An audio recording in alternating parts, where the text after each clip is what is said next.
चलिए आज यूएसए की पूरी प्रोसेस हम आपको बता देंगे स्टेप बाय स्टेप 2025 के हिसाब से, मतलब नए रूल्स को कवर करने के साथ। यूएसए में स्टडी करने जाना काफ़ी बच्चों का ड्रीम होता है, पर उनको ये पता ही नहीं होता है कि प्रोसेस की स्टेप्स कौन कौन से हैं, कहाँ से शुरुआत करें, कितना खर्चा होगा, टाइमलाइन क्या होगी, डेडलाइन क्या होगी, और उनको वहाँ जाने के बाद रियलिटी क्या फेस करनी पड़ेगी। तो इस वीडियो को पूरा एंड तक देखिए, इसमें हमने हर वो स्टेप को कवर किया है जो आपके लिए बहुत इंपॉर्टेंट है जानना।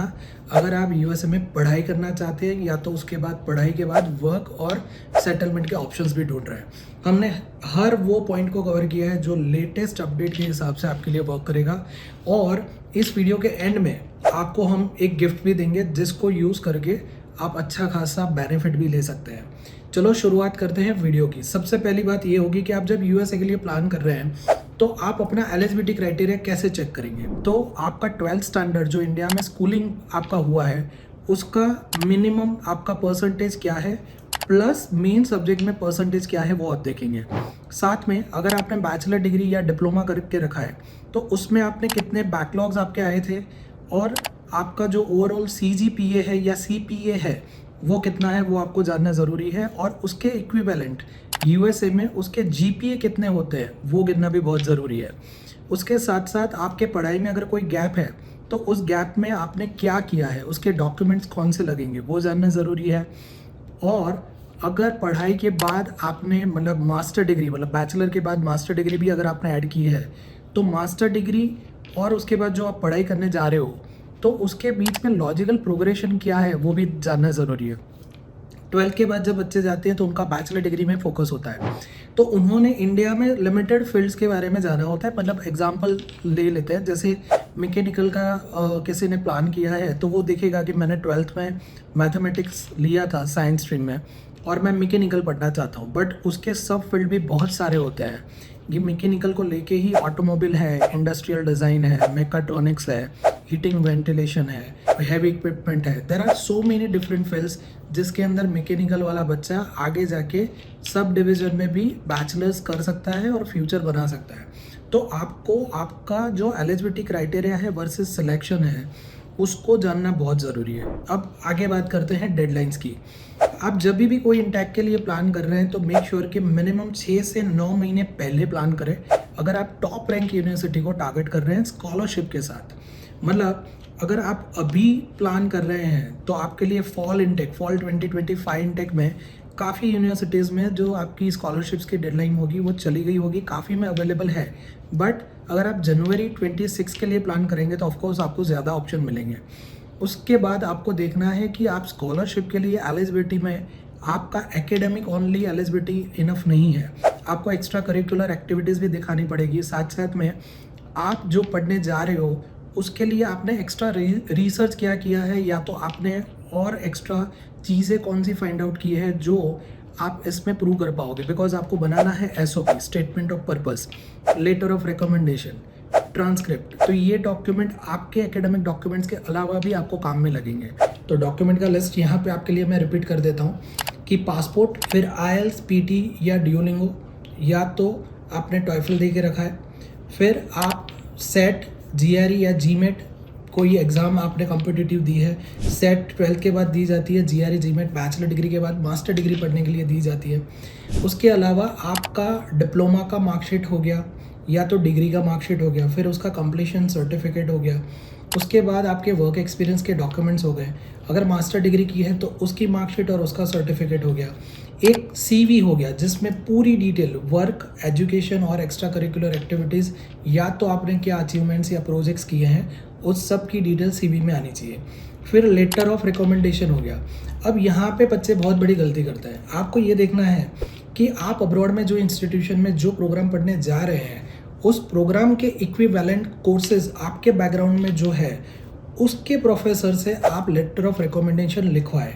लेटर ऑफ रिकमेंडेशन का मतलब ये होता है कि आपका यहाँ पे इंडिया में जो पढ़ाई हुआ है उसमें जो आपके प्रोफेसर या टीचर रह चुके हैं, स्कूल में है तो टीचर होंगे, कॉलेज होगा तो प्रोफेसर होगा, वो आपके लिए लिखेंगे कि ये जो स्टूडेंट था वो मेरे अंडर में ये सब्जेक्ट पढ़ा था, ये डिपार्टमेंट में था और उसने इतनी क्वालिटीज़ को कवर किया था, साथ साथ में पढ़ाई में उसका लेवल ये था, बिहेवियर में ये ऐसा था, मतलब एक टाइप से समझ लीजिए आपका कैरेक्टर रिकमेंड कर रहा है वो प्रोफेसर सामने जो यूनिवर्सिटी में आप अप्लाई कर रहे हैं। तो LORB कोई भी प्रोफेसर का बना देना इट इज़ नॉट एडवाइजेबल, आपको ये भी ध्यान रखना है। साथ साथ में आपको देखना है कि आप LOR में जो प्रोफेसर या जो टीचर को ले रहे हैं उसका ऑफिशियल ईमेल एड्रेस, मतलब जो इंस्टीट्यूशन से आप पढ़े हो उसका ऑफिशियल ईमेल एड्रेस उनका होना चाहिए, ना कि जीमेल और याहू।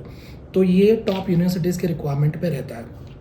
डॉक्यूमेंट्स में इससे ज़्यादा आप देखोगे तो ट्रांसक्रिप्ट आएगी, मतलब मैंने अगर 10th स्टैंडर्ड के बाद 12th किया है और 12th के बाद मैंने बैचलर डिग्री की है तो मेरी 12th स्टैंडर्ड की मैं ट्रांसक्रिप्ट बनवा सकता हूँ, एज वेल एज़ मेरी बैचलर डिग्री की भी मैं ट्रांसक्रिप्ट बनवा सकता हूँ। ट्रांसक्रिप्ट का मतलब ये होता है कि हमारे पास डिफरेंट ईयर या सेमेस्टर वाइज हमारी मार्कशीट्स अलग अलग होती है, डिफरेंट बोर्ड से होती है, बट ट्रांसक्रिप्ट ये होगा कि एक टेबल आएगा जिस टेबल में पूरी डिटेल हर सेमेस्टर की वो डिग्री या वो पढ़ाई की एक साथ लिखी जाएगी with each and every subject, hours, details and everything. उससे ये होगा कि सामने वाला जो प्रोफेसर या जो एडमिशन ऑफिसर है जो आपकी प्रोफाइल को इवेल्यूट कर रहा है यूएसए में, उसको ये पढ़ने में आसानी हो जाएगी कि आपने एग्जैक्टली पढ़ के क्या रखा है। अब बात करते हैं आगे कोर्स सिलेक्शन में। कोर्स सिलेक्शन की जब भी बात आती है it's a very wide topic, मैं अगर उसके ऊपर पूरा एक वीडियो बनाऊँ तो भी बहुत लंबा चल सकता है, बट आपको ये देखना है कि आपका बजट कितना है, एलिजिबिलिटी क्राइटेरिया क्या है, आप पढ़ाई में कितना लेवल का पढ़ाई कर पाएंगे, वो सिटी में पार्ट टाइम जॉब या फुल टाइम जॉब का जो सिनेरियो है मतलब पढ़ाई के बाद, या तो करियर आउटकम है वो क्या है, सब्जेक्ट की डेप्थ क्या है, प्लस आपका जो वहाँ जाने का मोटिव है वो क्या है। अगर आपका मोटिव ये है कि सर मैं कम से कम खर्चे में जाऊँ तो आपको ऐसी यूनिवर्सिटी ढूंढनी है। अगर आप काफ़ी यहाँ पे ब्रिलियंट प्रोफाइल के साथ है और आप देख रहे हैं कि मैं बहुत बढ़िया टॉप रैंक यूनिवर्सिटी में जाऊँ, तो आपको स्कॉलरशिप वाली यूनिवर्सिटी देखनी पड़ेगी जिसमें सबसे ज़्यादा स्कॉलरशिप मिले, और फील्ड के हिसाब से भी वहाँ पे काफ़ी प्रोग्राम्स और यूनिवर्सिटी के ऑप्शंस चेंज होते हैं। कुछ फील्ड में कुछ यूनिवर्सिटीज़ कुछ डिटेल ऑप्शंस प्रोवाइड करती है, कुछ नहीं करती। तो more than 4000 universities are there in USA, तो आपको उसमें से चूज़ करने के लिए रिसर्च करना पड़ता है जिसमें आपको एक्सपर्ट गाइडेंस डेफिनेटली चाहिए। अब आगे बात करते हैं, आपका कोर्स सिलेक्शन हो गया, फिर आप अप्लाई करेंगे। आपकी एप्लीकेशन जो भी यूनिवर्सिटीज़ में लगेगी वहाँ पे उनकी एप्लीकेशन फ़ीस होगी, मतलब $0 से मान के आप $200 तक की एप्लीकेशन फ़ीस डिफरेंट यूनिवर्सिटीज़ में पे कर सकते हैं। अब वहाँ पे जब आपने एप्लीकेशन लगा दी तो 4 वीक से लेकर 6 वीक के दौरान आपका ऑफर लेटर आ जाता है। अब ऑफर लेटर आने के बाद आपको फाइनेंशियल रिक्वायरमेंट्स को प्रूव करना रहता है कि भाई आपकी ट्यूशन फीस और जो लिविंग कॉस्ट है उसको मिला के आप जो फाइनेंशियल लेवल अचीव करना है, जो आपको शो करना है वो आप दिखाते हो, और उससे आपका I-20 आता है।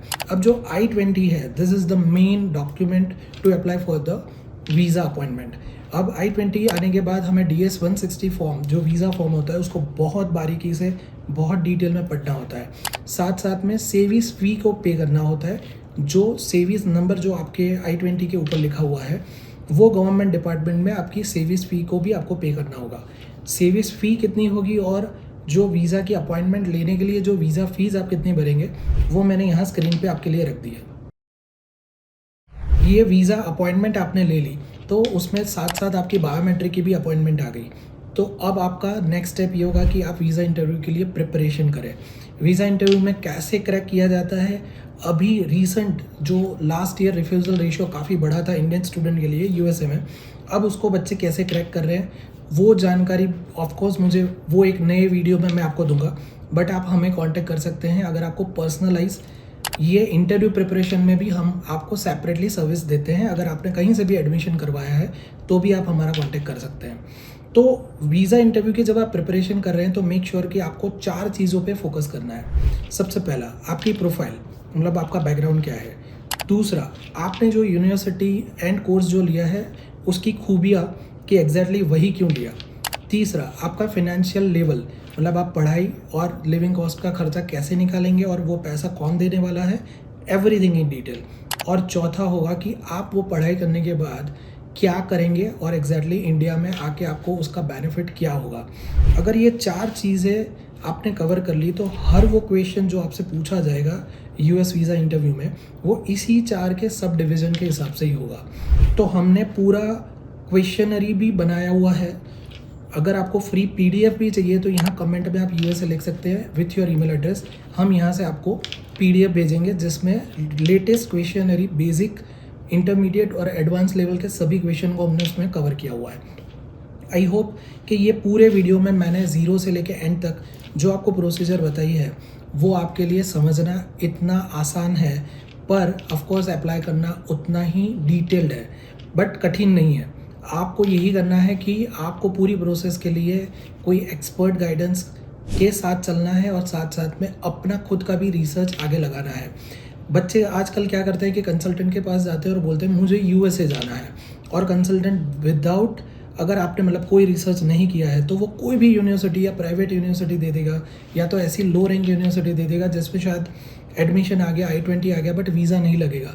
मतलब आपके 6-8 महीने बिगड़ जाएंगे और ऑलमोस्ट 50,000 से लाख रुपए बिगड़ जाएंगे। फिर आपको पता चलेगा कि आपका वीज़ा इस वजह से नहीं लगा कि आपने सही कोर्स या सही यूनिवर्सिटी को चूज़ ही नहीं किया था। तो ये नहीं होना चाहिए। तो बीइंग अ स्टूडेंट मैं चाहता हूँ कि ये वीडियोस आपको ये हेल्प मिले कि आप खुद भी अपना पूरा रिसर्च करें, और अगर आपको ये हर स्टेप में आपको डिटेल हेल्प, पर्सनलाइज हेल्प चाहिए with 16 years of proven experience, आज ही हमारी टीम को कांटेक्ट करें। हम फ्री कंसल्टेशन सेशन आपके लिए अरेंज करवा देंगे हमारे एक्सपर्ट से। और जो मैं बोल रहा था वीडियो के स्टार्टिंग में कि आपको वीडियो के एंड पे जो गिफ्ट देने वाला हूँ वो ये है कि अगर आपने ये पूरा वीडियो देख लिया है और उसके बाद जब आप हमारे साथ एप्लीकेशन लगाना चाहते हैं तो हमारी जो सर्विस फीस है उसमें हम आपको 10% डिस्काउंट देंगे। आपको खाली कोड ये बताना है USA 2025। जब हमारे काउंसलर या एक्सपर्ट को आप ये कोड बताएंगे तो आपको 10% अपफ्रंट डिस्काउंट मिल जाएगा पूरी सर्विस फी में। तो होप ये वीडियो से आपको वैल्यू मिल रही है। आप कमेंट में बता सकते हैं कि आपको USA में और क्या जानना है। हम और वीडियोस के साथ आपके सामने हाजिर होंगे। Thank you.